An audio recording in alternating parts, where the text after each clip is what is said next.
ಈ ಸಿಚುವೇಶನ್ ನೋಡಿದ್ರೆ ಈ ಎಮ್ಮನ್ ಮಾತು ಕೇಳ್ಕೊಂಡ್ಬಿಟ್ಟು not proper. See, that is not.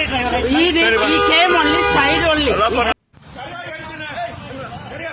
ಕೇಳಿಸ್ಕೊಂಡ್ರಲ್ಲ, ಅವರು ಎಲ್ಲ ಬಸ್ಸಲ್ಲಿ ಕೂತ್ಕೊಂಡಿರ್ತಾರೆ, ಇವರೇನೋ ಚಪ್ಪಂಕ್ ಕೊಟ್ಕೊಂಡು ಗಾಡಿ ಓಡಿಸ್ಕೊಂಡು ಬಂದಿರ್ತಾರೆ. ಇವರು ಆ್ಯಕ್ಚುಲಿ ಬಸ್ ಡ್ರೈವರು ಬೆಳಗ್ಗೆಯಿಂದ ಸಾಯಂಕಾಲ ಓಡಿಸಿರ್ತಾರೆ. ಗಲಾಟೆ ಮಾಡೋಂಗಿದ್ರೆ ಪ್ರತಿಯೊಬ್ಬರ ಹತ್ರನೂ ಗಲಾಟೆ ಮಾಡೋಕ್ಕಾಗಲ್ಲ.